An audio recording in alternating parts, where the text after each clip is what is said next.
Chapter 1. The Peace Dinner. The Blackthorne estate overlooked the Atlantic like a kingdom built for monsters. Rain slammed against the massive glass windows as luxury cars rolled through the iron gates one after another, their headlights cutting through the storm. Men worth billions stepped out wearing tailored black suits, guarded by wolves disguised as bodyguards, politicians, and businessmen. Selene hated all of them instantly. The moment she entered the estate ballroom, she felt it. The tension beneath the music, beneath the expensive perfume and fake smiles. Predators circled each other quietly inside the golden chandelier light. 5 syndicates, 1 peace dinner, and enough hatred beneath the room to start a war. Selene adjusted the sleeve of her black dress as she scanned the ballroom carefully. Every instinct told her she should leave before midnight, but leaving meant abandoning the investigation she had spent 3 years building. Tonight, for the first time, all the major wolf families were gathered under one roof, including him. Lucien Blackthorne. She felt his presence before she saw him. The ballroom shifted subtly as conversations lowered. Powerful men straightened instinctively. Even the guards near the doors became alert. Then Lucien entered. Tall. Controlled. Dressed in a charcoal suit that looked stitched onto his body. His expression revealed nothing, but the room reacted to him like prey sensing a predator. Cold grey eyes swept across the ballroom once. When they landed briefly on Selene, something sharp moved through her chest. Not attraction, warning. Lucien continued walking toward the council table without acknowledging anyone. His younger brother Damon Blackthorne followed behind him, laughing softly with a whiskey glass in hand. Unlike Lucien, Damon looked dangerous in a reckless way. Lucien looked dangerous because he never needed to prove it. The dinner began. Fake smiles, careful negotiations, quiet threats hidden inside polite conversation. Selene listened closely while servers moved between tables pouring wine. Then suddenly, a council member collapsed. The glass shattered beside him. Another man choked violently. Screams exploded across the ballroom. Chaos followed instantly. Guards reached for weapons. Tables overturned.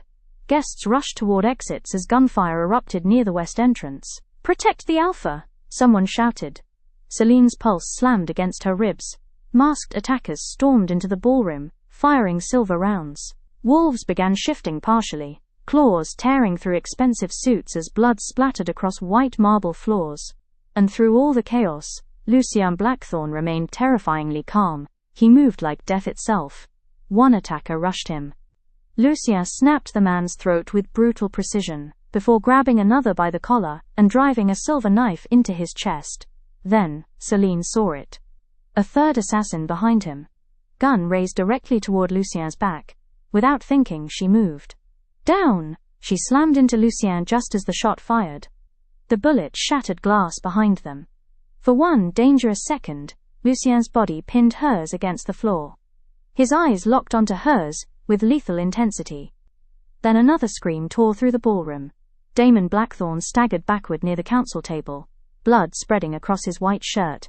A knife protruded from his chest. The entire room froze, and standing closest to the body was Selene. Blood covered her hands. Lucien slowly rose to his feet, his expression turning deadly. The storm outside crashed violently against the estate windows as every guard in the room pointed their weapons at her. Selene's heartbeat stopped when Lucien spoke. "Lock her inside the east wing," he ordered coldly, his grey eyes never left hers. "Nobody touches her until I decide if she dies." Chapter 2.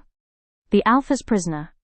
The east wing of Blackthorne Estate felt less like a guest residence and more like a beautifully designed prison. Selene stood beside the massive window of her room, staring at the storm raging over the ocean cliffs below. 2 armed guards remained outside the door at all times. Every hallway camera pointed directly toward her. Lucien Blackthorne trusted nothing. Especially not her. The door suddenly opened without warning. Selene turned slowly. Lucien entered alone. No guards, no advisors. No emotion on his face. But the air in the room changed the moment he stepped inside. He removed his gloves carefully, placing them on the table near the door, before studying her in silence. His sharp grey eyes moved over every detail, the tension in her shoulders, the dried blood on her sleeve, the slight cut near her wrist. calculating. "You were standing over my brother's body," he said finally. His voice was calm. That frightened her more than shouting would have. Selene folded her arms. "And yet I'm still alive." "That depends on whether you continue being useful." The words should have angered her. Instead she noticed something else. Exhaustion. Lucien hid it perfectly beneath his control, but it was there, in the slight tension around his eyes, in the dangerous stillness of his posture. He hadn't slept, hadn't grieved, hadn't allowed himself to. Predators like Lucien Blackthorne probably considered grief a weakness. "You think I killed him?" she asked quietly. Lucien walked closer, stopping just enough to invade her space without touching her. "I think," he said carefully, "that you appeared at the exact moment my syndicate was attacked, and somehow managed to save my life while my brother ended up dead." His gaze hardened. "That makes you either very unlucky or very dangerous." Selene forced herself not to step back. "If I wanted you dead," she said softly, "I would have let the bullet hit you." For the first time something flickered behind his eyes. Not softness, interest. The silence stretched dangerously between them. Then Lucien reached into his coat pocket and placed a silver shell casing on the table beside her. "The bullet aimed at me," he said. "Silver-lined military grade, nearly impossible to obtain." Selene stared at it. Her stomach tightened instantly. She recognized the symbol engraved near the base. A Crimson Fang. Lucien noticed her reaction immediately. "You've seen it before." Not a question. A conclusion. Selene cursed herself internally. Too late. Lucien stepped even closer now, close enough for her to catch the faint scent of smoke and expensive whiskey clinging to him beneath the rain. "Talk." The command carried quiet violence. Selene lifted her eyes slowly to his. "The people who attacked tonight weren't trying to kill the council," she said. Lucien's expression darkened slightly. "They were trying to isolate you." The room went silent. For the first time since entering, Lucien looked genuinely unsettled. Very briefly. Then the control returned. "Explain." Selene hesitated. Because if she told him the truth, there would be no escaping this world afterward. "The Crimson Fang doesn't target weak leaders," she said quietly. "They dismantle empires by removing the one person holding them together." Lucien stared at her carefully now. "Not like a suspect. Like a puzzle. You know far too much for an ordinary guest." Before Selene could answer, the lights inside the room flickered once. Then the security monitor near the door suddenly shut off. Lucien's eyes narrowed instantly. A second later, one of the guards outside cursed loudly. "Sir." The hallway cameras had gone dark. Every single one. Lucien became absolutely still. And somehow, that stillness felt more dangerous than violence. Because now they both understood the same terrifying thing. Someone inside Blackthorne Estate was helping the attackers. Chapter 3. The Blackthorne Wolf. The underground holding cells beneath Blackthorne Estate smelled like blood, metal and wet concrete. Selene immediately regretted following Lucien down there. A captured assassin hung from chains in the center of the room, his face swollen from previous interrogations. Silver cuffs restrained his wrists, while dark blood dripped slowly onto the concrete floor beneath him. Lucien stood several feet away in complete silence, adjusting the cuffs of his charcoal shirt as though he were preparing for a business meeting instead of an execution. Two Blackthorne enforcers waited near the walls. Neither dared speak. Selene watched carefully as Lucien approached the prisoner with slow, controlled steps. "Who sent you?" Lucien asked calmly. The assassin spat blood onto the floor. Lucien barely reacted.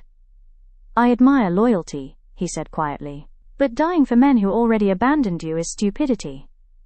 The prisoner laughed weakly. "You think your empire still matters after tonight?" Lucien's expression remained unreadable. Then the assassin's eyes shifted towards Selene. Everything changed instantly. "You," the assassin rasped. "They were right about you." Selene's pulse tightened. Lucien noticed immediately. "What does that mean?" The assassin grinned through bloodied teeth. "The Crimson Fang said she would bring down the Blackthorne Wolf herself." One of the guards stepped forward aggressively, but Lucien raised a hand slightly. The room froze again. Selene forced herself to remain calm. even as Lucien slowly turned toward her. For one dangerous moment, his grey eyes looked almost inhuman beneath the dim lights. Not angry. Worse. Calculating.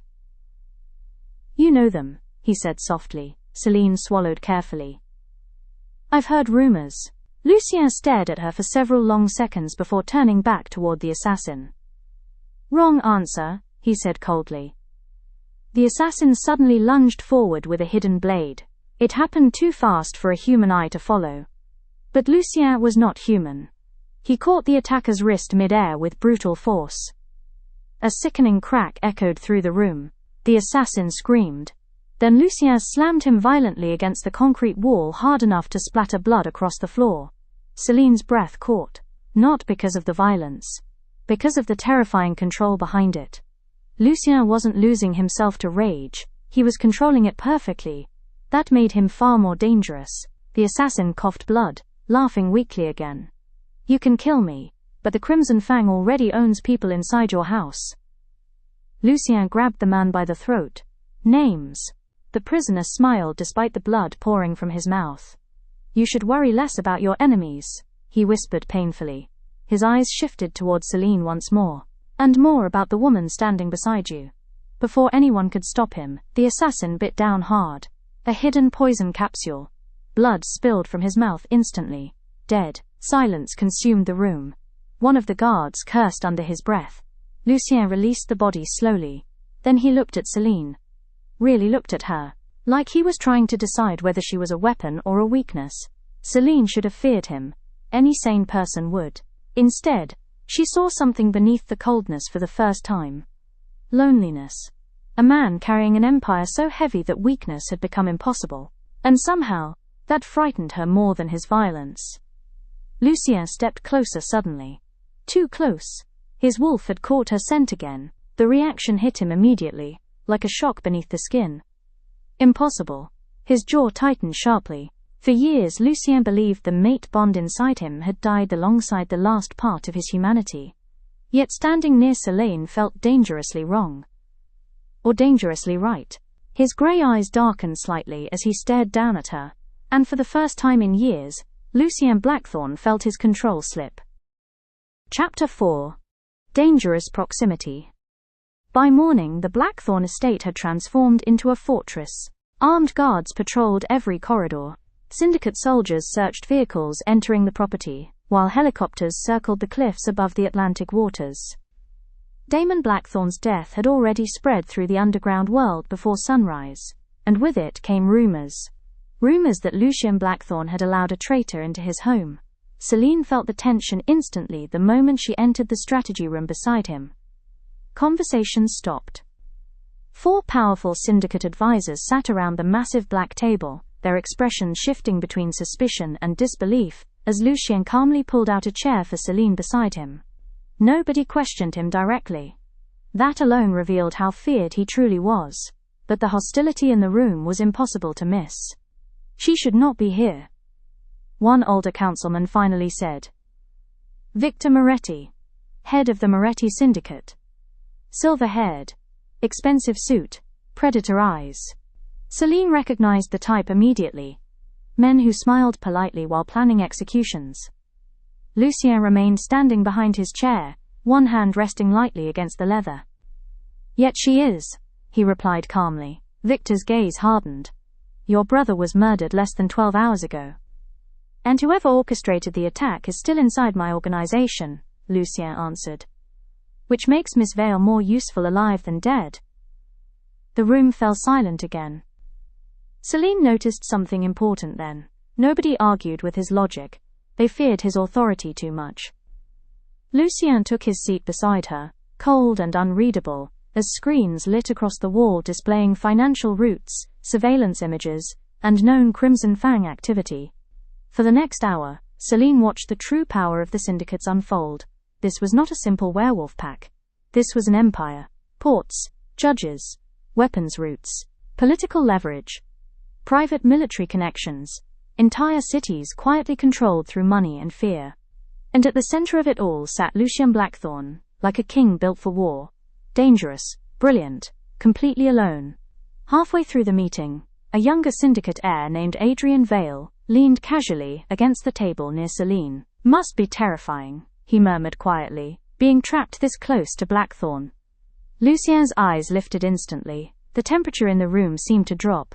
Selene noticed it immediately. Not jealousy. Possession. Controlled. Cold. Far more dangerous. Adrian smirked slightly, clearly noticing it too. Interesting. Lucien spoke without looking away from the screen in front of him. Careful, Adrian. His tone remained calm, but the warning beneath it was lethal. Adrian slowly stepped back with both hands raised. Relax, just making conversation. No one else in the room moved. Selene realized then that Lucien's power didn't come from shouting. It came from certainty. The certainty that everyone around him believed he was capable of destroying them. And worse, they were probably right. Later that evening, Selene wandered the East Wing alone, unable to silence the growing storm inside her mind. None of this matched what she had spent years believing. The Blackthornes were supposed to be monsters responsible for her family's destruction. So why did every trail suddenly point somewhere else? Her thoughts pulled her toward the restricted lower corridor beneath the estate library. One locked security door stood partially open. Someone had entered recently. Carefully, Selene slipped inside. The hidden room beyond looked ancient compared to the rest of the estate. Shelves filled with old syndicate records surrounded a private vault lined with family archives and photographs. Then she saw it. A framed picture near the back wall. Her breath stopped. A younger woman stood beside Lucien's mother, both smiling during what looked like an old council gathering decades ago. Selene stepped closer slowly. Her fingers trembled, because the woman beside Lucien's mother was her own mother. Before Selene could process it fully, a deep voice spoke behind her. You were not supposed to find this room, Lucien. Selene turned sharply. He stood in the doorway watching her with unreadable grey eyes, and for the first time since meeting him, Lucien Blackthorne looked shaken. Chapter 5. The Blood Contract. The hidden archive room suddenly felt too small for breathing. Selene stood frozen beside the photograph, while Lucien remained near the doorway, his expression unreadable but dangerously tense. Rain battered the estate window somewhere above them. Neither spoke for several long seconds. Finally, Selene lifted the photograph slowly. You knew her. Lucien's jaw tightened almost invisibly. I was a child, he said quietly. But yes. Selene stared at him in disbelief. My mother told me the Blackthorne syndicate destroyed our bloodline. And my mother died believing your family betrayed ours. The words landed like a blade between them. For the first time since entering this world, Selene realized something terrifying. They had both been raised on the same lie. Lucien stepped farther into the archive room, his grey eyes fixed on the photograph in her hands. There were 6 founding wolf families once, he said. Not 5. Selene's pulse quickened. The Vale bloodline disappeared after the Night of Ashes. My family was slaughtered, she whispered. A shadow crossed Lucien's face. So was mine. Before Selene could respond, the silence shattered. The security alarm exploded through the estate. Both of them reacted instantly. Lucien pulled a gun from beneath his jacket, while voices echoed urgently through the communication system upstairs. Council members are demanding immediate assembly. Lucien cursed softly under his breath. Minutes later, the main council chamber erupted into chaos. Syndicate leaders argued violently across the massive black marble table, while armed guards lined the walls. Victor Moretti slammed his hand down. This woman is connected to the attack. She was standing over Damon's body. Another alpha growled. And now we discover she infiltrated restricted archives, someone added sharply. Selene felt every hostile eye in the room turn toward her. This wasn't politics anymore. It was a feeding frenzy. Lucien stood silently at the head of the table while the council pushed harder. Surrender the girl, Victor demanded coldly, or the syndicates will assume Blackthorne loyalty has been compromised. The threat beneath the words was clear. War. Lucien's expression never changed, but Selene noticed something dangerous settle into his eyes.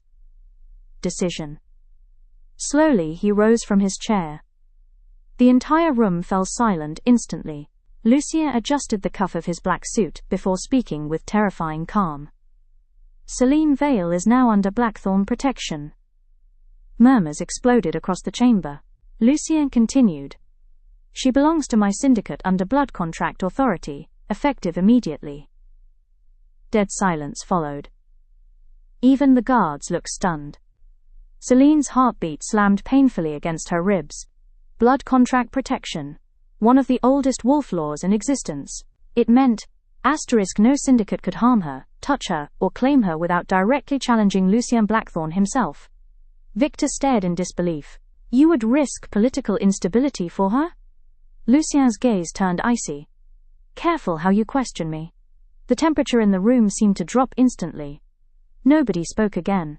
Because beneath the elegance and control, everyone suddenly remembered exactly who Lucien Blackthorne was. A ruler capable of ending entire bloodlines. The meeting ended minutes later. But the damage had already begun.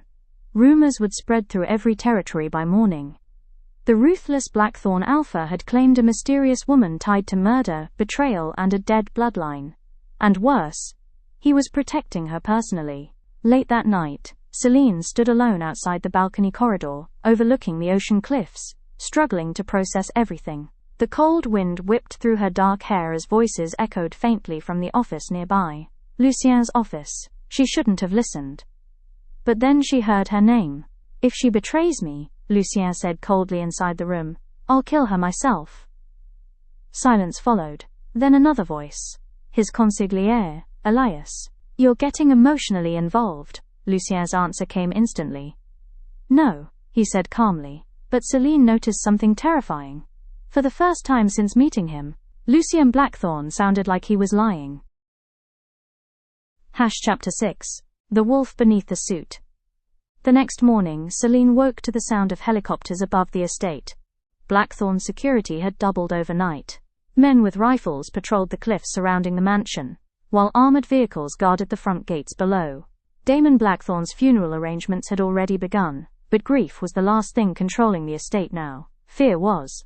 And fear made powerful men dangerous. Selene stood near the mirror fastening the buttons of a dark silk blouse when someone knocked once before entering. Lucien.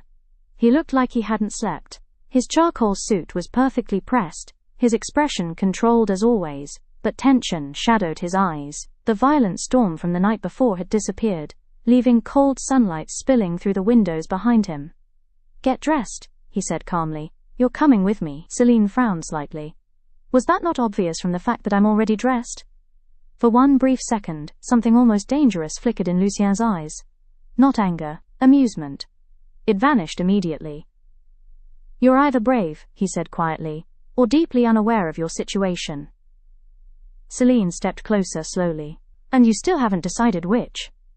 Silence stretched between them. Too close. Too charged.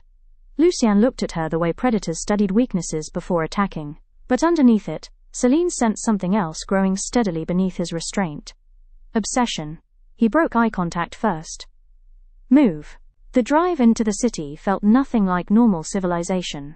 3 black armored SUVs moved through downtown traffic while Blackthorne security communicated through encrypted radios. Outside the tinted windows, ordinary people walked the streets completely unaware that werewolf syndicates controlled half the city from the shadows. Lucien sat beside her in silence for most of the ride. Working, watching, thinking. Dangerous men rarely talk too much. Finally, Selene glanced toward him. Where are we going? The port. That sounds reassuring. Lucien ignored the sarcasm. One of our shipping routes was attacked 2 hours ago. Hour?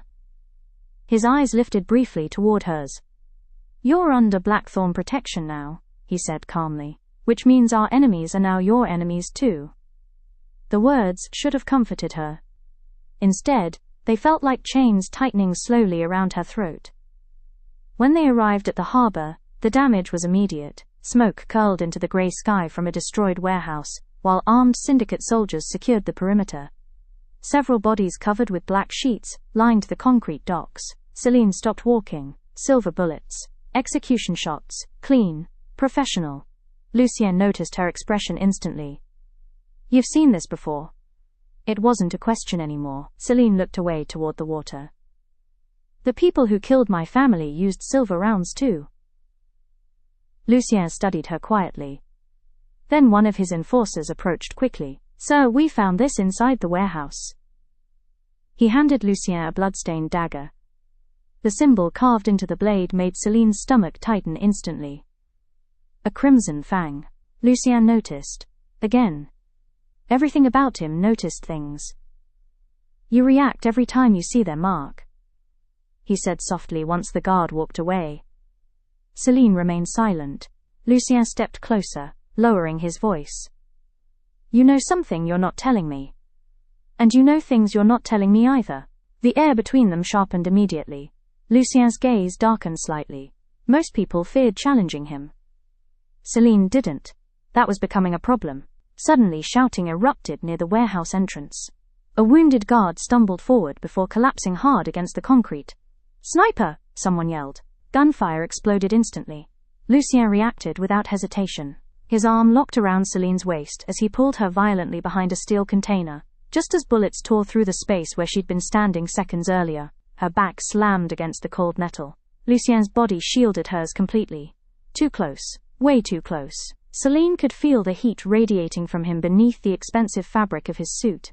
His breathing remained controlled, but his wolf was dangerously near the surface now. She could feel it. Another shot rang out. Lucien's eyes flashed briefly, grey turning almost silver, predatory, terrifying, beautiful. Then his hand tightened slightly against her waist, and for one reckless second, neither of them moved away. Chapter 7. The Enemy Inside. By midnight, nobody inside Blackthorne Estate trusted anyone anymore. Armed guards patrolled every corridor in pairs. Security checkpoints had been added across the mansion, and every servant, soldier and advisor had undergone interrogation twice since the harbor attack. Still, Lucien Blackthorne knew the truth. The sniper had known his route before the convoy even left the estate. Someone inside his empire was feeding information to the Crimson Fang. And traitors inside wolf syndicates rarely died quickly. Selene found Lucien alone in the medical wing overlooking the ocean cliffs, removing his blood-stained shirt while a physician prepared surgical tools nearby. The bullet from the harbor ambush had grazed his shoulder. Nothing fatal, but the sight of blood running slowly down his arm still tightened something unexpectedly inside her chest. The physician glanced nervously between them. Sir, I'll return once the disinfectant is prepared. Lucien dismissed him with a slight nod. The moment the door closed, silence filled the room. Selene crossed her arms carefully. You are going to let him stitch that without anesthesia? Lucien removed the cufflinks from his sleeve one at a time. Pain keeps people alert. That sounds miserable. It works. Of course it did. Everything about Lucien felt built around survival instead of living. Selene stepped closer before she could reconsider it. Sit down. His grey eyes lifted slowly toward hers. Dangerous eyes. Controlled eyes. Yet tonight, exhaustion sat beneath them. You're giving orders now? He asked quietly. No, Selene replied. I'm preventing infection. For a moment, she thought he might refuse. Instead, Lucien sat. The massive alpha remained completely still while she cleaned the wound carefully. Up close, the scars across his body became impossible to ignore. Knife wounds, bullet marks, silver burns. A lifetime of violence hidden beneath tailored suits. Selene's fingers paused briefly near an old scar along his ribs. Lucien noticed instantly. Curiosity is dangerous, he said softly. So is pretending none of this affects you. His jaw tightened slightly. There it was again. That invisible wall he carried around himself every second of the day. Selene reached for fresh bandages. You trust nobody, do you? Lucien gave a humorless smile. Trust gets rulers killed. Selene tied the bandage carefully before meeting his eyes. Loneliness kills them too. The silence afterward felt heavier than it should have. Lucien stared at her for several dangerous seconds, something unreadable shifting behind his expression. Then suddenly, the emergency alarm echoed through the estate. Both of them moved instantly. Lucien grabbed his gun from the table while voices exploded through the security system outside. East Corridor breach! Lockdown initiated! The mansion descended into chaos. By the time they reached the lower security hall, armed guards already surrounded the body. Selene stopped cold. A man hung against the wall with his throat torn open violently. Blood covered the marble floor beneath him. Lucien's head of security, and carved directly into the dead man's chest. A Crimson Fang. The room became deathly silent. Lucien stepped forward slowly, his expression turning colder with every second. One guard swallowed nervously. No cameras picked up the killer. Impossible. The estate had cameras everywhere, which meant the system had been disabled from inside again. Lucien crouched beside the body, studying the symbol carefully before rising to his full height. The temperature in the hallway seemed to drop around him. "Seal the estate," he ordered calmly. Nobody moved. Because calm Lucien was far more terrifying than angry Lucien. "I want every guard, every servant, every advisor searched before sunrise." One of the soldiers hesitated carefully. "Sir, even your inner circle?" Lucien's grey eyes lifted slowly. "Yes." The single word carried lethal finality. Then his gaze shifted unexpectedly toward Selene. For one brief moment, she saw it clearly. He didn't know who to trust anymore. Except somehow, he was starting to trust her. Chapter 8. Possession. Damon Blackthorne's funeral looked more like a gathering of kings preparing for war. Black cars stretched across the cliffside estate, while armed syndicate soldiers guarded every entrance. Inside the mansion, powerful wolves dressed in black moved through the halls with lowered voices and cautious eyes. Nobody trusted anyone anymore. Not after the attacks. Not after the murder inside Blackthorne walls. And definitely not after Lucien publicly placed Selene under his protection. She felt the attention immediately the moment she entered the memorial hall beside him. Whispers followed them everywhere. Lucien ignored all of it. He moved through the room with cold authority, greeting syndicate leaders with restrained politeness, while keeping Selene close enough that nobody could mistake his intentions. Protection. Possession. The line between them was becoming dangerously thin. "Careful," Selene murmured quietly as they approached the central hall. "Half this room looks ready to stab me." Lucien didn't look at her. Only half. Despite herself, Selene almost smiled. Almost. Then another voice interrupted. "Well," a smooth male voice drawled. "Now I understand the rumors." Adrian Moretti stepped into their path wearing a dark tailored suit, confidence practically dripping from his expression. Unlike the older syndicate leaders, Adrian carried the recklessness of someone born protected by power. His eyes moved openly over Selene. "You're even prettier up close." Lucien became still beside her. Not visibly angry. Worse. Controlled.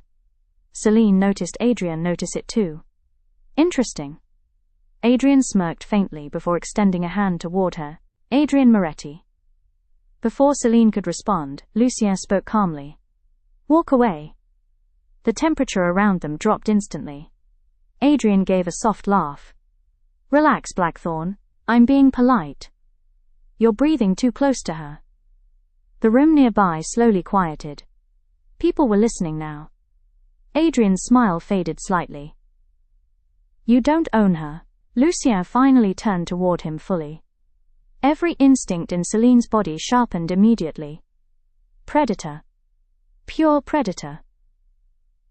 "No," Lucien said softly, "but you're mistaking my patience for permission." Silence crashed between them. Even Adrian seemed to realize he'd pushed too far. But reckless men rarely stopped in time. He leaned slightly closer toward Selene anyway. "You should be careful," Adrian murmured to her. "Blackthorne wolves ruin everything they touch." Lucien moved before anyone could react. 1 second he stood beside her. The next, Adrian slammed violently against the marble wall with Lucien's hand locked around his throat. Gasps erupted across the hall. Lucien's expression never changed, which somehow made the violence more terrifying. "You forget yourself," Lucien said quietly. Adrian struggled against the grip, his face tightening. "You'd start a syndicate war over a woman?" Lucien's eyes darkened slightly. "No," he answered calmly. His grip tightened. "I'd finish one." The entire memorial hall froze. Nobody moved. Nobody breathed. Because everyone understood the same thing now. Selene mattered to Lucien Blackthorne. Dangerously. Finally, Lucien released him. Adrian staggered backward coughing, while several guards rushed forward nervously. Lucien adjusted the sleeve of his black suit like nothing had happened. Then he looked at Selene. "Stay beside me," he said quietly. "Not a request." The rest of the evening passed beneath suffocating tension, but later that night, Selene stood alone inside the estate archives again, studying old records spread across the table before her. Family histories, council alliances, bloodline records, and one name that appeared repeatedly beside both her mother and Lucien's mother: Cassandra Vane, the founder of the Crimson Fang. Selene's pulse tightened. Impossible. Before she could think further, the archive door opened behind her. Lucien. His tie hung loose now, exhaustion visible beneath his controlled expression. "You disappear often," he said quietly. Selene held up the file carefully. "You knew the Crimson Fang founder personally?" Lucien's gaze darkened immediately. "She was my mother's closest friend." The room fell silent. Then slowly Lucien stepped closer. Too close. The tension between them sharpened instantly. Selene could feel his restraint cracking beneath the surface now. His eyes dropped briefly toward her mouth. Dangerous mistake. The air changed. For one reckless second it looked like he might finally kiss her. But Lucien suddenly stepped back like the impulse itself disgusted him. His voice turned cold again. "You need to stay away from me." Selene's heartbeat betrayed her immediately, because deep down, she knew he didn't want her to. Chapter 9. The Crimson Files. Sleep became impossible after the archive room. Lucien's voice still haunted Selene hours later. "You need to stay away from me." The problem was, he had looked like a man fighting himself when he said it, and that was far more dangerous than if he had simply wanted her. By morning, Blackthorne Estate was buried beneath cold fog rolling in from the Atlantic cliffs. Security remained suffocatingly tight after the funeral incident, but Selene barely noticed anymore. Her focus stayed fixed on one thing. Cassandra Vane, the founder of the Crimson Fang. The same woman connected to both their mothers. Which meant the massacre that destroyed the Vale bloodline might have started long before Selene was born. Inside the lower archives, she searched through old council records carefully, while dim lamps cast golden shadows across the room. Then she found it. A sealed file hidden beneath outdated syndicate treaties. The Night of Ashes. Selene's pulse quickened as she opened it. Photographs, execution orders, council signatures, and one horrifying realization. The massacre that destroyed her family had not been ordered by rival packs. It had been approved internally, by members of the ruling syndicates themselves. Her stomach twisted violently. Someone had sacrificed her bloodline deliberately. "You weren't supposed to see that yet." Lucien's voice came from the doorway behind her. Selene turned sharply, clutching the file tighter. He looked exhausted again, though perfectly composed as always. Black suit. Cold eyes. Power stitched into every inch of him. But when he noticed the file in her hands, something dark crossed his face. "You knew," Selene whispered. Lucien walked toward her slowly. "Not everything. But enough." Silence. Heavy. Sharp. Finally, Lucien stopped beside the table, and looked down at the documents himself. "When I inherited the syndicate," he said quietly, "I started uncovering pieces of what happened that night." Selene studied him carefully. No lies, no manipulation. For the first time, Lucien sounded genuinely tired. "My mother tried to stop it," he continued. "That's why she died." Selene's chest tightened unexpectedly. All these years she had imagined the Blackthornes as monsters responsible for her family's destruction. But now, Lucien looked just as trapped by the past as she was. The realization unsettled her more than hatred ever could. A sudden explosion shattered the silence. The entire archive room shook violently. Lucien reacted instantly. "Move!" He grabbed Selene's wrist just as alarms screamed through the estate again. Gunfire erupted somewhere above them. Another attack. Lucien pulled her into the corridor, while Blackthorne soldiers flooded the hallways. "Safe house breach," someone shouted through the communication system. "Multiple armed hostiles inside the West Wing." Lucien cursed sharply under his breath. The Crimson Fang had reached the estate again. And this time, they came prepared. Smoke spread rapidly through the lower corridors as emergency lights flashed red across the walls. Lucien kept Selene close behind him, while they moved through hidden passages beneath the mansion. The deeper they ran, the more the estate sounded like a war zone above them. Explosions, screams, gunfire. Then suddenly, a masked attacker emerged from the smoke directly ahead. Silver blade raised, Lucien moved with terrifying speed. He slammed the attacker into the wall, hard enough to crack concrete, before snapping his neck violently. The body collapsed instantly. Selene barely had time to breathe, before another assassin appeared behind her. A gunshot exploded, pain ripped across her arm. Selene stumbled sharply against the wall. Lucien froze. Everything about him changed. The air around him turned savage, predatory. His grey eyes flashed silver as his wolf surged violently beneath the surface for the first time. The assassin took one terrified step backward. Too late, Lucien attacked with horrifying brutality. No control. No restraint. By the time it ended, blood covered the corridor walls. Silence followed. Heavy breathing filled the smoke-dark hallway. Then Lucien turned towards Selene. The moment he saw blood running down her arm, something dangerous cracked fully inside him. He crossed the distance instantly, gripping her injured arm carefully, despite the violence still radiating from him. "Look at me," he ordered roughly. Selene lifted her eyes slowly. Lucien stared at her wound like it physically hurt him, and suddenly, he understood the truth he had spent weeks denying. His wolf had not awakened because of instinct, or obsession, or attraction. Selene Vale was his mate. Chapter 10. The Mate Bond. Silence returned to Blackthorne Estate like a wound that refused to close. The attack had ended. The smoke had cleared. Bodies had been removed from the corridors beneath sealed orders. But nothing about the mansion felt stable anymore. Not after Lucien Blackthorne lost control. And especially not after the way he looked at Selene's injury. Selene sat on the edge of a medical cot in the secured wing, while a physician wrapped her arm in tight sterile bandages. The bullet had only grazed her, but the sting still pulsed under her skin.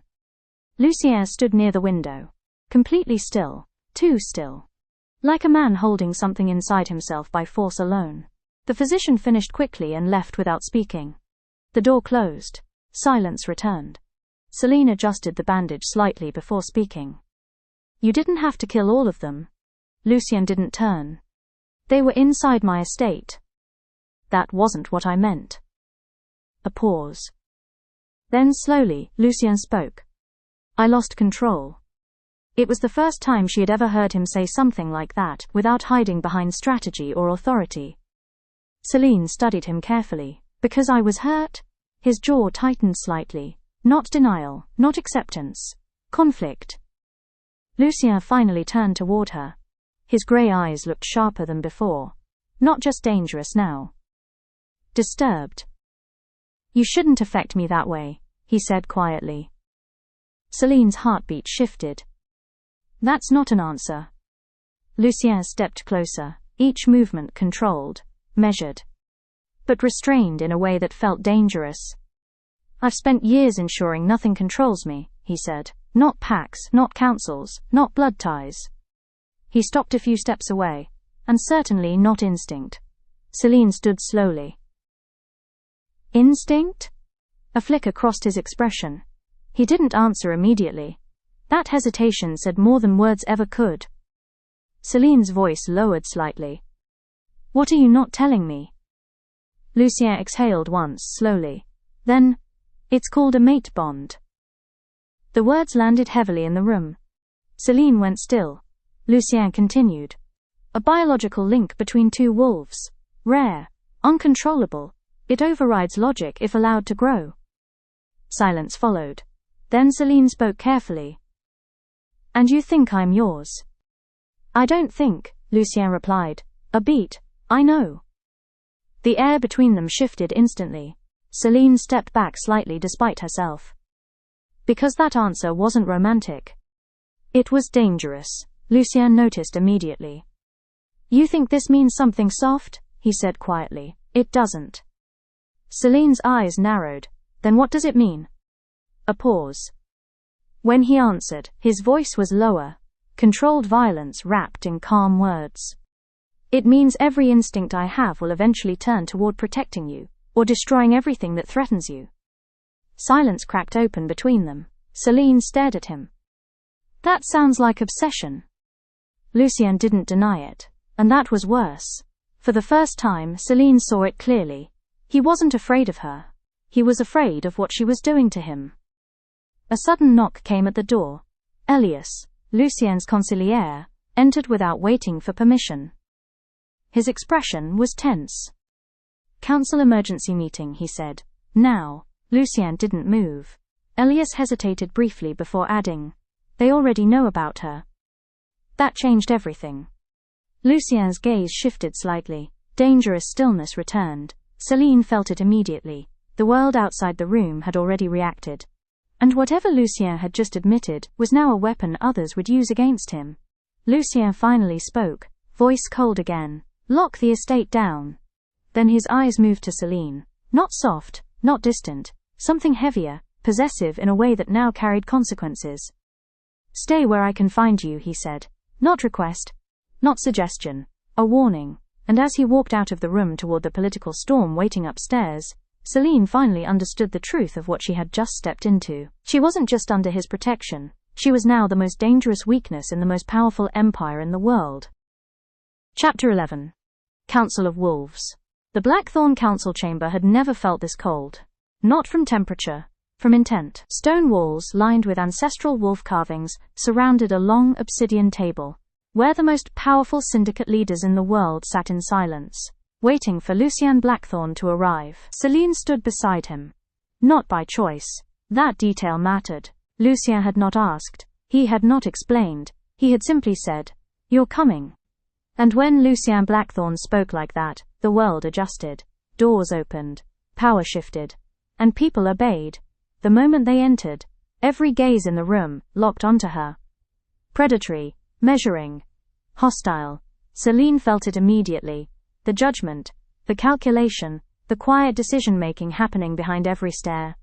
She was no longer a person in their eyes, she was a variable. Lucien walked forward without hesitation, pulling out the central chair and sitting as though the entire room already belonged to him. Which, in many ways it did. Selene remained standing beside him. That alone caused the first ripple of discomfort.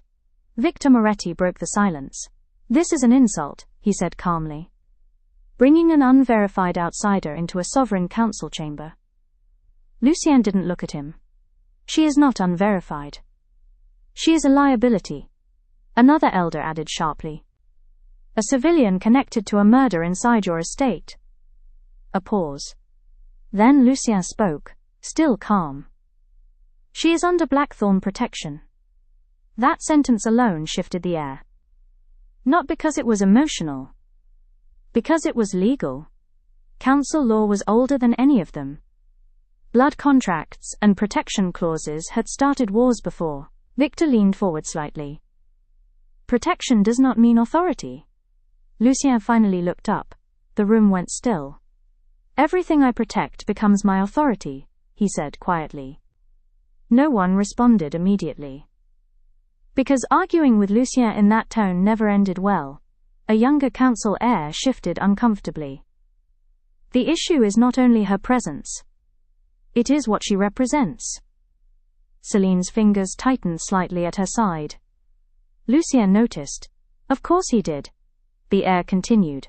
"The Crimson Fang has resurfaced after decades. And now this woman appears in your territory, during a coordinated assassination attempt, tied to an unknown bloodline." A pause. Then the words landed. "She may not be a victim." Silence. Selene felt it instantly. The subtle shift in the room. The way suspicion stopped being abstract and became directed. Lucien remained still. But something in his posture changed. Dangerous stillness. Victor spoke again. Slower now. "We require full disclosure of her lineage." Selene's breath tightened. That was not a request. It was extraction. Lucien leaned back slightly in his chair. For a moment it looked like he might comply. Then he said, "No." One word, clean. Final. The room reacted instantly. Murmurs. Tension. Shifting power dynamics. Victor's eyes hardened. You would risk destabilizing the council for her? Lucien's gaze stayed fixed forward. I would risk the council for less. That silence afterward was heavier than the room itself. Selene turned slightly toward him, confused despite herself. He wasn't supposed to say things like that in front of them. It made him vulnerable politically. And Lucien Blackthorne did not make mistakes like that. Victor stood slowly. The council cannot function under emotional compromise. Lucien's eyes lifted slightly. That's where you're wrong, he said. It has always functioned under it. You just preferred not to notice. A low ripple of discomfort moved through the room. Then Victor changed strategy. If you refuse transparency, he said carefully, then we invoke council review over your leadership stability. That was the real threat. Not Selene. Him. Selene felt the shift immediately. Lucien didn't move. But the air around him changed. Sharper. Colder. Predatory. Selene realized something then. They weren't just questioning her. They were testing whether Lucien Blackthorne could be controlled. And that meant one thing. This meeting was not about her innocence. It was about his weakness. Victor turned slightly towards Selene now. And you, he said. Step forward. Lucien's hand moved. Not fast. Not aggressive. Just enough. Selene felt his fingers lightly catch her wrist under the table edge. A warning. Or a restraint. She looked at him. He didn't look back. But his grip tightened slightly. Victor continued. State your lineage. Silence. Selene felt every eye in the room on her. Every decision waiting to happen around her answer. She opened her mouth. But Lucien spoke first. She doesn't answer to you. Victor's patience finally cracked slightly. Then she answers to the council. Lucien stood. Slowly. And the entire room followed instinctively. Because standing meant escalation. Selene felt it immediately. The pressure shifting, like the air itself was preparing for violence. Lucien looked around the table once. Then said, If you want her lineage, he said quietly, you will need to survive the consequences of knowing it. Silence. Heavy. Absolute. Victor narrowed his eyes. Is that a threat? Lucien's gaze returned to him. No, he said calmly. A pause. A warning. The temperature in the room dropped again. Selene felt it then. This was no longer politics. This was protection turning into obsession under pressure. And everyone in that room had just realized the same terrifying truth. Lucien Blackthorne was not negotiating. He was choosing what parts of the world were allowed to continue existing. And Selene Vale had just become one of them. Chapter 12. The first betrayal. The estate felt quieter after the council meeting. Not peaceful, never peaceful, but controlled in a way that made everything feel more dangerous, like a blade held just beneath the skin. Selene stayed in the West Wing under protection protocol, which was Lucien's polite way of saying she was no longer allowed to move freely without escort. 2 guards outside. 1 inside the corridor. Every door monitored, every exit logged. She hated it. But what unsettled her more was this. Lucien hadn't come to see her since the council chamber. Not once. That silence sat heavier than the confinement. By late evening, Elias arrived. Lucien's consigliere. He didn't knock. He never did. Selene turned slightly as he entered the room, closing the file she had been reading. You're not Lucien, she said flatly. Elias gave a faint smile. Most people are disappointed by that. He stepped inside with calm familiarity, like the estate belonged to him, as much as it belonged to Lucien. I need to speak with you, he said. Selene didn't move. About what? A pause. Then Elias placed a thin black folder on the table between them. Your past, he said. That alone tightened something in her chest. Selene didn't open it immediately. Lucien doesn't know you're here. He knows everything that matters, Elias replied smoothly. That answer was not reassuring. Selene opened the folder. Inside were documents, reports, redacted council files, and a photograph she had never seen before. Her mother, standing beside Lucien's mother, smiling, alive. Selene's breath slowed. That's impossible, she whispered. Elias watched her carefully. Is it? She flipped through the pages faster now. Names, records, signatures. Then one line caught her attention. Night of Ashes. Authhorization. Log. Her eyes stopped. Selene scanned the document again. Then again. Lucien Blackthorne's seal appeared on the authorization chain. Her hands went still. That's not real, she said immediately. Elias didn't respond. Which was worse than denial. Selene looked up sharply. This is forged. Is it? Elias asked quietly. Or is it just incomplete information you were never meant to see? Silence. A slow, suffocating kind. Selene shut the folder slowly. What do you want? She asked. Elias tilted his head slightly. Clarity. That's not an answer. It is, he said. Just not one you like. Selene stepped forward slightly.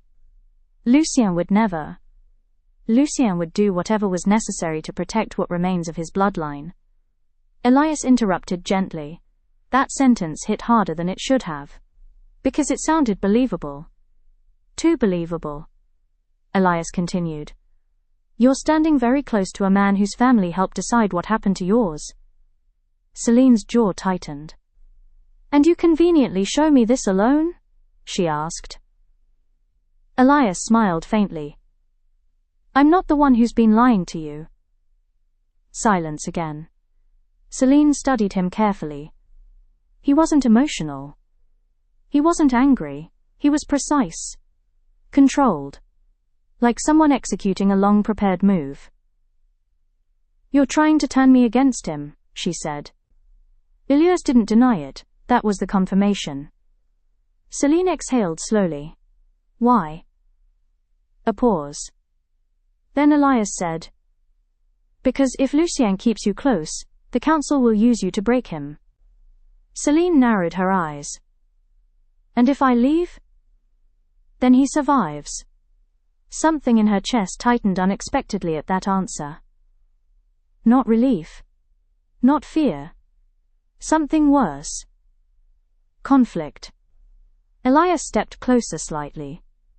You don't understand what you've become in this world, he said.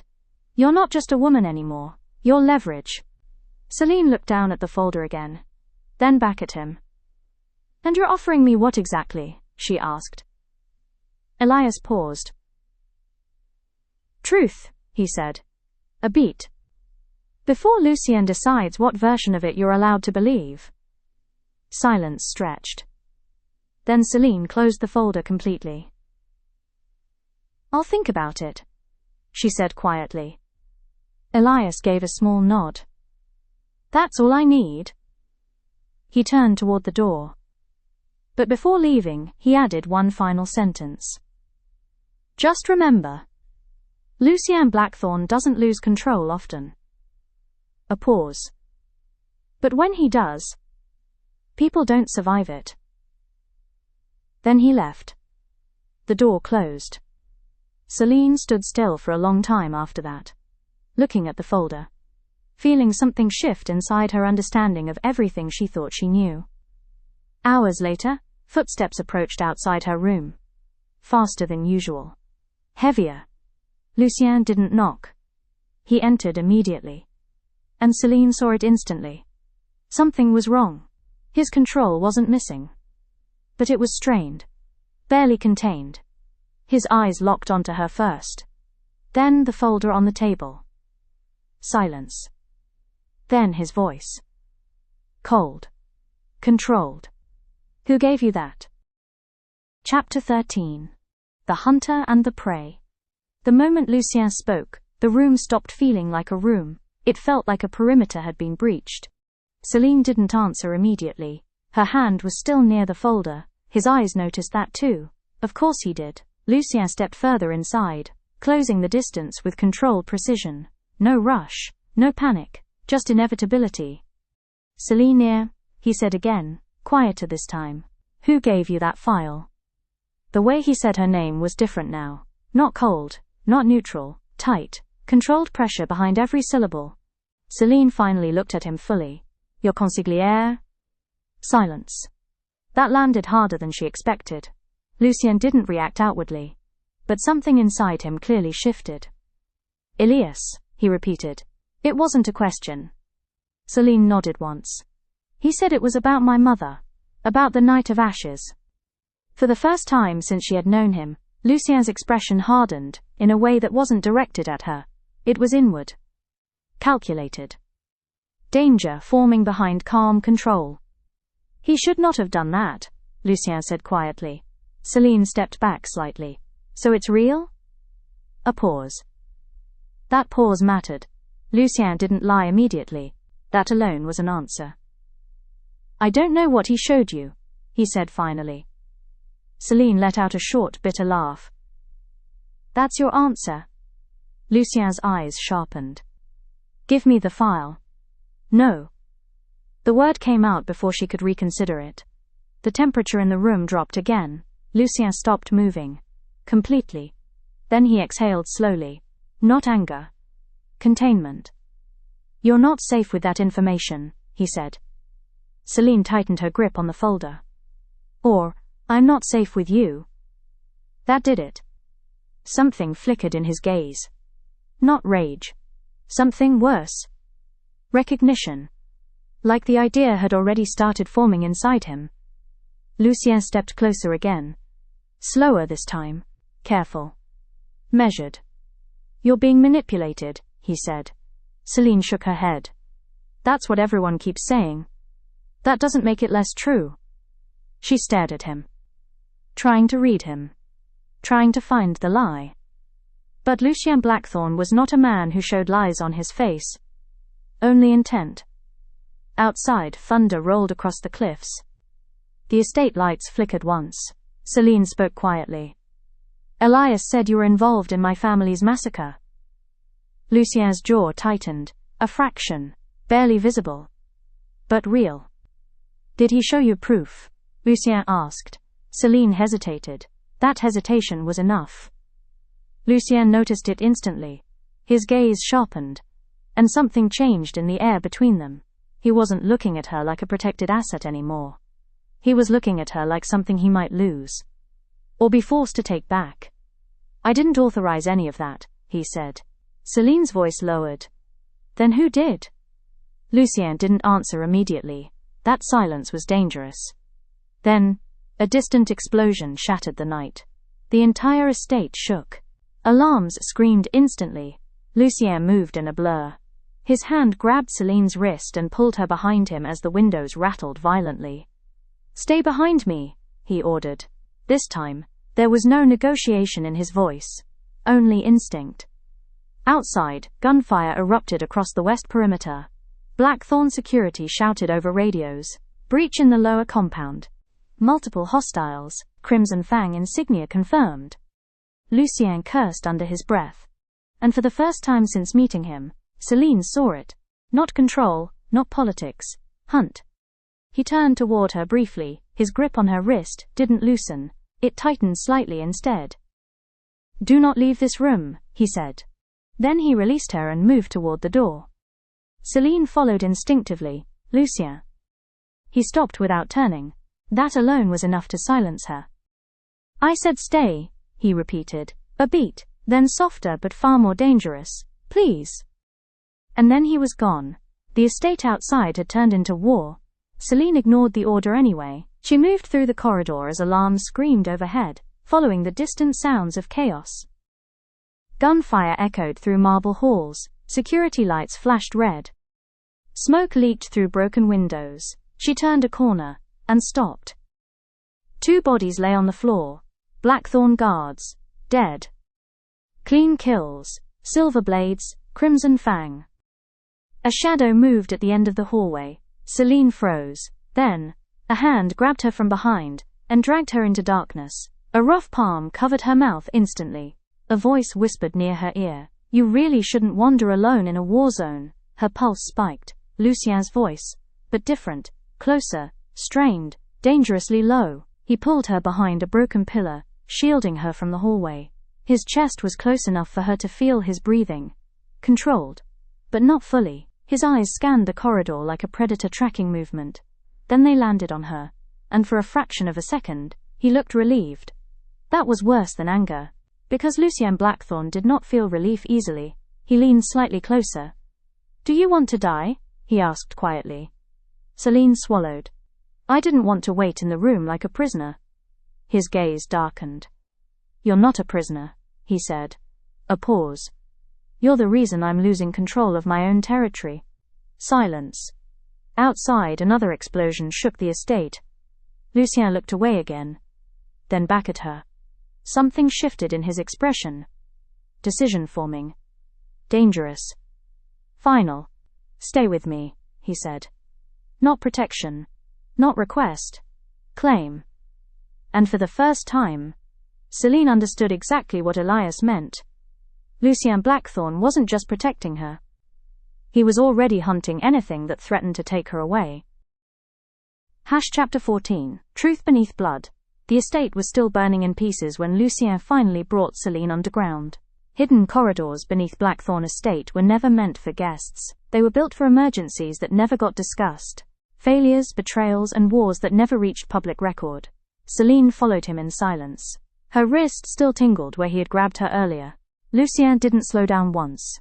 Not until they reached a sealed chamber lined with reinforced steel and old surveillance panels. Only then did he stop. And turn. The tension in him had changed. Not looser. Strained differently, like something inside him was close to breaking but refusing to. Selene spoke first. "You're not telling me everything." Lucien let out a slow breath. "Neither are you." That landed between them heavily. A pause. Then Selene stepped forward slightly. "Elias showed me documents linking you to the Night of Ashes." Lucien's expression didn't change immediately, but his eyes sharpened. "Show me." Selene hesitated, then placed the folder on the table. Lucien opened it. Silence filled the room as he scanned each page. The deeper he read, the colder his expression became. Not angry. Focused. Then finally, "This is not complete," he said. Selene frowned. "It had your seal." Lucien looked up at her. "Yes," he said quietly. "Because it was part of council authorization records, not execution orders." A pause. Then he added, "They're showing you fragments, not context." Selene felt her chest tighten slightly. "So you're saying it's false?" Lucien stepped closer to the table. "No," he said. "I'm saying it's incomplete enough to be used as a weapon." That silence hit harder than denial. Another explosion shook the estate above them. Dust fell from the ceiling. Lucien didn't react. Selene did. "You're not surprised," she said. "I expected escalation," he replied. Her eyes narrowed. "Not this quickly." Lucien finally looked at her directly. "And yet, here we are." A beat. Then Selene said quietly, "Elias told me I was leverage. That I'm only alive because I can be used against you." Something shifted in Lucien's expression. Subtle, dangerous. Then he spoke. "Elias is not wrong about your value." Selene froze. But he continued immediately. "He is wrong about why." Silence. Lucien stepped closer again, slower this time. "People don't become important to me because they are useful," he said quietly. "They become important, and then the world decides how to use them." Selene held his gaze. "And where do I fall in that?" A long pause. Then Lucien answered, "Somewhere I can no longer control." That honesty was more unsettling than any threat. Before Selene could respond, the chamber lights flickered, then went red. Emergency override.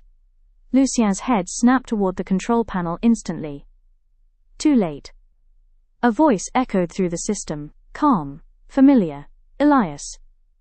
"Apologies for interrupting," the voice said. "But the council has already voted." Selene's blood went cold. Lucien didn't move. But the air around him changed again. Predatory stillness. Elias continued. "Selene Vale is to be transferred for full lineage review under council custody." A pause. Then the final blow. "And Lucien Blackthorne is ordered to surrender her." Silence. Heavy. Absolute. Selene looked at Lucien, waiting. For denial. For rage. For strategy. Instead, he simply exhaled once. Slow. Controlled. Then he said quietly, "No." The system went silent. Elias responded after a beat. "Then you are in direct violation of council law." Lucien's eyes darkened slightly. "I am aware." Another pause. Then Elias added something colder. "Then she is no longer under protection."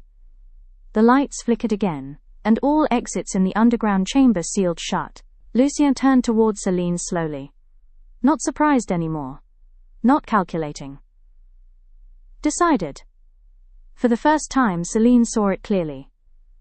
This wasn't politics now. It was war. And she was no longer a protected asset inside it. She was the target. Chapter 15. Collapse of the Bond. The sealed chamber felt smaller with every passing second. Not because the walls moved. Because the world outside had stopped existing for Selene. Council custody order. No protection status. Lucien's refusal. It all stacked into one simple reality. She was now declared removable. Selene looked at the locked doors. So this is it. Lucien didn't answer immediately. He was listening. Not to her. To the building. To movement above. To pressure shifts in the steel structure. Like he was mapping the entire estate through instinct alone. Finally, he spoke. "We leave." Selene frowned. "All exits are sealed." Lucien stepped toward the control panel. Not all of them. He pressed a hidden sequence beneath the interface. A low mechanical hum echoed through the walls. Selene watched him. "How many secret passages does this place have?" Lucien didn't look at her. "Enough to survive betrayal." That word hung in the air. Betrayal. Selene's voice lowered. "Elias?" Lucien paused. A fraction. That hesitation was answer enough. Then he corrected himself. "Elias is one layer," he said. "Not the source." The wall beside them opened slowly, revealing a narrow tunnel lit by dim emergency strips. Cold air rushed in. Lucien moved first. Selene followed. They walked in silence for several meters before the structure above them trembled again. Another attack above ground. Lucien didn't slow, but his hand stayed close to Selene's wrist without touching it. Like he was forcing himself not to. After a while, Selene spoke quietly. "You said no." Lucien didn't respond. "You refused the council," she continued. "For me." Still nothing. Then finally, "Yes." Simple, no justification. That should have felt safe. It didn't. Because Selene understood what that meant. "Now they'll come for you too," she said. Lucien stopped walking. The tunnel fell silent. Then he turned slightly. His expression was controlled, but something deeper sat beneath it now. "I have always been their target," he said. A pause. "You are the variable they cannot calculate." Selene stared at him. "That's not comforting." It wasn't meant to be. Another explosion echoed above them. Closer this time. Dust fell from the tunnel ceiling. Selene tightened her jaw. "Elias said I was a weapon against you." Lucien's eyes sharpened slightly. "And you believed him?" "I don't know what to believe anymore." That honesty landed between them heavily. Lucien stepped closer. For the first time since everything began, his voice softened. Not weakness. Control lowered. "Then believe this," he said. Selene didn't move. Lucien continued. "If I were using you, you would already be in council custody." Silence. But I'm not there, Selene said quietly. Lucien's gaze held hers. No, he replied. A pause. You're here. Something shifted in Selene's chest. Confusing. Unwanted. Real. The bond between them, whatever it was, felt unstable now. Not broken. Not complete. Just reacting to everything around them. Like it was under pressure it couldn't handle. Lucien turned away first. We keep moving. They walked again. Faster now. The tunnel eventually opened into an abandoned service exit beneath the estate cliffs. Rain hit them immediately. Hard. Cold. Wind tearing across the ocean edge. Lucien stepped outside first, scanning the perimeter. Selene followed. And froze. Across the cliff line, distant lights burned, where Blackthorne Estate once stood fully operational. Now it was fractured, smoke rising. Chaos visible even from here. Lucien watched it for a long moment, then spoke quietly. They've already begun dividing my territory. Selene looked at him. And what do you do now? Lucien turned slightly toward her, and for the first time, there was no calculation in his expression, only certainty. I take back control, he said. A pause, then added, and I stop pretending you are not part of that equation. Selene's breath caught slightly. Lucien stepped closer just enough for the wind to die between them. His voice lowered. I told you before, he said, a beat. You ruin my control. Silence, then quieter. And I have not decided whether that is your greatest danger, or mine. Behind them, distant sirens echoed across the cliffs. The war had already begun, and whatever remained of Lucien Blackthorne's restraint was no longer holding. Chapter 16. War Declaration. The cliffside wind howled like something alive. Lucien stood at the edge of the broken service exit, rain cutting across his face as distant explosions continued to echo from Blackthorne Estate. Selene watched him. Not the man people feared in boardrooms, not the controlled syndicate ruler. But something more dangerous now. A man no longer interested in restraint. His phone vibrated once, then again. Lucien didn't look at it immediately. When he finally did, his expression changed. Not surprise, confirmation. Selene stepped closer. What is it? Lucien didn't answer right away. He typed once, then shut the device off completely. Council has activated emergency succession protocol, he said. Selene frowned. That sounds like war. Lucien finished. Silence hit instantly between them. Not emotional silence, strategic silence. Selene stared at him. They're trying to replace you. They're trying to erase me. Lucien corrected. A pause. Then he added. And isolate you, before I can stabilize anything. Selene felt her stomach tighten. Elias. Lucien's jaw tightened slightly at the name. Yes. No emotion, just recognition. Then movement came behind them. Lucien reacted instantly, pulling Selene behind him, as 3 Blackthorne enforcers emerged from the tree line. Weapons raised. But they stopped when they saw him. Sir, one of them said quickly. Council forces have taken 3 outer districts. They're moving on syndicate routes. Lucien didn't blink. Status of inner command? He asked. A pause. Compromised. That word landed heavily. Selene felt it immediately, the structure collapsing around them faster than expected. Lucien turned slightly toward her, and for the first time since this began, his voice wasn't controlled, it was final. We don't go back, he said. Selene frowned. What? Lucien stepped closer. This is no longer about defense, he said. It's about survival. A beat, then colder. And they will use you to break me if you are anywhere near my council network. Selene swallowed. So what happens now? Lucien looked at her for a long moment, not as a liability, not as protection, as a decision. Then he said, now I stop being their ruler. A pause. And become their problem. Before Selene could respond, a distant roar echoed across the coastline. Black helicopters. Moving fast. Lucien tilted his head slightly. Too early, he muttered. Selene followed his gaze. More lights appeared in the sky. Then more. Incoming. Lucien exhaled slowly. Not fear.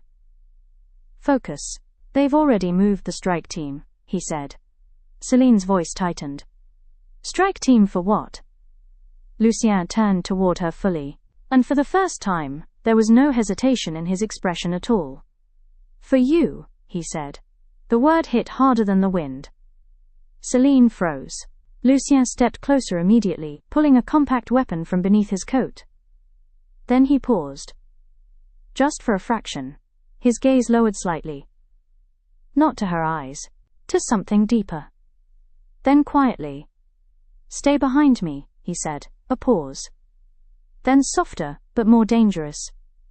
This time I'm not negotiating with anyone who tries to take you. The first helicopter dropped into view over the cliff line. Searchlights ignited. The war had fully begun. Chapter 17. The capture. The first strike wasn't loud, it was precise. A flash of light cut across the cliffside, and the ground beneath Selene's feet vanished before she could react. Lucien moved instantly. He grabbed her, but not fast enough. A shockwave hit the edge of the cliff, separating them in a split second of chaos. Selene fell hard into wet rock and rolled, breath knocked out of her chest. Above her, gunfire erupted. Black helicopters hovered low, sweeping searchlights across the terrain like a net closing in. Lucien's voice cut through the storm. Selene! She tried to stand. A boot slammed into her shoulder. She was forced down again. Masked operatives surrounded her immediately. Not random soldiers. Specialized, silver restraints. Crimson Fang insignia stitched into their gear. Selene's pulse spiked. Move! One of them ordered. She resisted instinctively. A second later, a blade pressed lightly against her throat. Not cutting, just warning. A voice spoke behind the mask. No one gets hurt if you cooperate. Selene's breathing tightened. Above them, Lucien was fighting. Not like before. This was different. No restraint. No political control. Only violence. Selene caught a glimpse through the rain. Lucien dropping from a broken ledge into the group of attackers, like something not fully human. One strike. 2 bodies down. A third thrown into the rocks. But there were too many. Far too many. A stun device cracked through the air. Lucien staggered briefly. Selene's stomach dropped. That moment was enough. A restraint snapped onto her wrist. Then another. Silver cuffs. Her body reacted immediately, pain flaring through her system. She gasped sharply. Got her, someone said. Lucien turned instantly. Everything around him stopped for half a second. Even the rain felt quieter. Their eyes met across the chaos. Selene saw it immediately. Not fear, not hesitation, something worse. A break in control. Don't touch her, Lucien said. Low, dangerous. But the operatives didn't stop. A signal flare exploded overhead. More extraction units arrived. Selene was dragged backward toward the cliffside extraction point. She struggled again, but the silver restraints tightened instantly.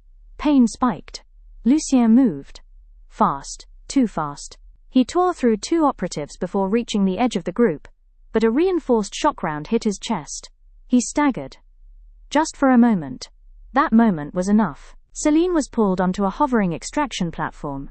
Wind slammed her face as the platform lifted. She saw Lucien below her, standing alone now, surrounded. Rain soaking through his black suit. Still looking up at her. The distance widened. Someone grabbed her arm. Assets secured.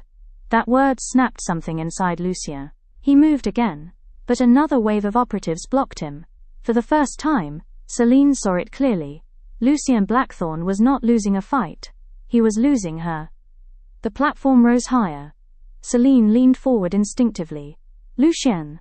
His eyes locked onto hers. And then, for the first time in the entire story, his control cracked completely. Bring her back, he said. Not command. Not strategy. Promise. The platform turned. And Selene was pulled into the sky. Below, Lucien disappeared into the storm and gunfire, as the distance between them became something he could no longer close. Chapter 18. Truth beneath the Fang. The chamber Selene woke in had no windows, only steel walls, only silence, and the faint hum of surveillance hidden behind the ceiling panels. Her wrists were no longer in restraints, but the absence of them didn't feel like freedom. It felt intentional, like whoever held her wanted her aware, not protected. A door slid open. Elias stepped inside. Selene sat up immediately. "So this is your move." Elias didn't smile this time, not mine alone. He placed a file on the table between them. Different from the one before. Thicker. Older. Selene didn't touch it. Elias noticed. "You're afraid of information now." "I'm tired of being manipulated by it," she replied. A pause. Then Elias spoke. "Then let's end the uncertainty." He opened the file. Inside were sealed council documents. Ancient signatures. Bloodline registries. Selene's eyes narrowed as she scanned the first page. Then froze. Lucien Blackthorne's mother. Her mother. Cassandra Vane. All listed under the same internal designation. Project. NIGHT Vale. Selene's breath slowed. "What is this?" Elias watched her carefully. "The truth." "That's not an answer." "It is," he said. "Just not the comforting version." He turned another page. "The Night of Ashes wasn't a massacre," he continued. "It was a purge authorization." Selene's fingers tightened slightly. "Of what?" Elias looked up at her. "Bloodlines the council could no longer control." Silence. Heavy. Then Selene whispered. "My family?" "Yes." A pause. "But not for the reason you think." Elias leaned closer slightly. "Your mother wasn't a victim, Selene. She was part of the original resistance inside the syndicates." Selene's mind tightened. "That's impossible." "Is it?" Elias asked calmly. "Or is it just incompatible with what Lucien told you?" That name landed harder than expected. Selene looked away briefly. Elias continued. "Lucien's mother helped design the purge system. But she regretted it too late." Selene shook her head. "You're rewriting history." "I'm correcting it," Elias replied. A silence stretched. Then Selene asked quietly. "Where is Lucien?" Elias studied her. "For someone who claims to distrust him," he said. "You ask about him quickly." Selene didn't respond. That was enough.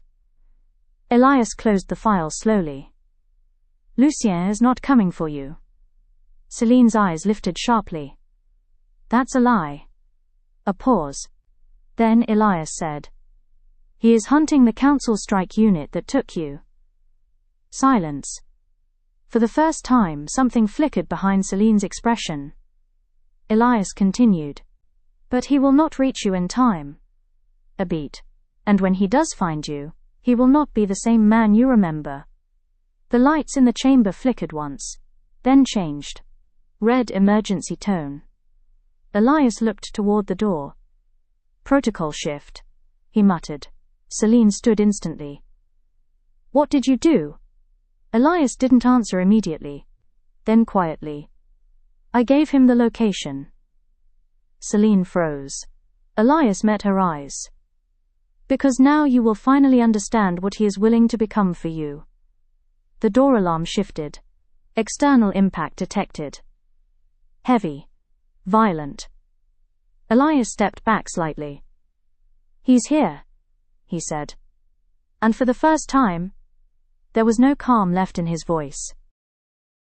Chapter 19. The breaking point. The impact on the facility wasn't an attack. It was an execution. Steel doors buckled inward as something forced its way through layered security like it didn't exist.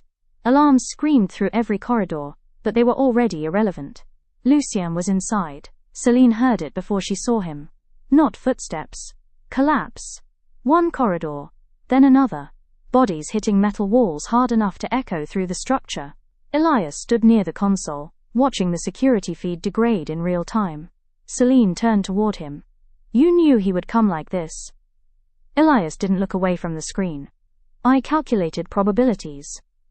"That's not an answer. It is the only one that matters." A distant explosion rocked the chamber. The lights flickered. Elias finally turned slightly toward her. "He's not negotiating anymore," he said quietly. "That is what you need to understand." Selene's pulse tightened. "What did you turn him into?" Elias hesitated. "For the first time." "Then." "Something the council cannot control."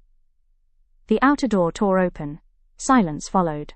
Not absence of sound. Absence of resistance. Lucien stepped into the chamber. Rainwater dripped from his coat. Blood marked his hands. Not all of it his. His eyes locked onto Selene instantly. And everything else stopped mattering. Selene moved forward without thinking. But Elias stepped slightly between them. A mistake. Lucien looked at him once. Just once. Then Elias was slammed against the wall so hard the console behind him sparked violently. No warning. No speech. Just force. Lucien didn't even turn fully back toward him. His focus stayed on Selene. "You are bleeding," he said. Selene looked down at herself. A shallow cut on her shoulder from the restraints. It meant nothing. But to Lucien, it meant everything. Elias coughed against the wall. She was never in danger. Lucien finally turned his head slightly. "You're wrong," he said calmly. A pause. "You are the danger." The pressure in the room shifted instantly. Selene stepped closer. "Lucien, stop." He froze. Not because of Elias. Because of her voice. That reaction alone said everything. Lucien exhaled slowly. Then released Elias. He didn't fall. But he didn't move again either. Lucien walked toward Selene. Slow. Controlled. Too controlled. When he reached her, he stopped close enough that the air between them disappeared. "You left," he said quietly. Selene shook her head. "I didn't have a choice." Lucien's gaze darkened slightly. "There is always a choice." A beat. Then softer. "You just didn't choose me." That landed heavily. Selene swallowed. "I didn't know what was real anymore." Lucien studied her face for a long moment. Then reached out. Not touching her. Just hovering near her wrist. Like restraint. Like control. Like fear. "I burned half a council network to find you," he said quietly. "And I would burn the rest without hesitation." Selene's breath caught slightly. Lucien continued. "That is not politics anymore." A pause. "That is not duty." His voice lowered. "That is what you do to me." Silence swallowed the chamber. Behind them, Elias slowly pushed himself upright. But neither of them looked at him now. Lucien's eyes stayed on Selene. And for the first time, he didn't look like a ruler. He looked like something that had already decided it could not let her go again. Not even if it destroyed him. Chapter 20. The Crown of Ashes. The council fortress burned before dawn. Not metaphorically. Physically. Black smoke rolled across the sky as syndicate strongholds collapsed in chain reaction. One district after another falling, as Lucien Blackthorne's forces moved through the city like a reckoning that had been delayed too long. Selene stood on the upper platform of an abandoned command tower, watching it unfold. This wasn't defense anymore, it was erasure. Lucien arrived behind her without announcement. She didn't turn immediately. "You're ending it," she said quietly. Lucien stepped beside her. "I already have." Below them, the last council evacuation convoy was intercepted on the main bridge. The explosion that followed lit the horizon orange. Selene didn't flinch. "You became exactly what they feared," she said. Lucien's gaze stayed on the burning city. "No." A pause. "I became what they created." Silence stretched between them. For the first time, there was nothing left hiding in the background. No council manipulation, no Elias influence, no fragmented truths. Only aftermath. Selene finally looked at him. "And me?" Lucien turned slightly. His expression was no longer restrained, no longer calculated. Just honest in a way that should have been impossible for a man like him. You were never part of their system, he said quietly. That was their mistake. A beat. Then softer. And my ruin. Selene exhaled slowly. You don't get to call me that. Lucien's eyes held hers. I don't get to call you anything I want anymore. That almost sounded like the old version of him. Almost. But the difference now was undeniable. He didn't expect obedience. He expected response. Selene stepped closer. You destroyed everything, she said. Lucien didn't deny it. I ended it, he corrected. A pause. Then he added. They would have kept using both of us until nothing human was left. Silence. Selene looked away toward the burning skyline. You could have stopped before this, she said. Lucien's voice lowered. And lose you again? That question carried too much weight. Selene turned back toward him slowly. Something between them had changed in the chaos. Not softened, not healed. Bound. The mate bond, unstable, violent, undeniable, reacted under the pressure of everything they had survived. Not gentle. Not romantic. Irreversible.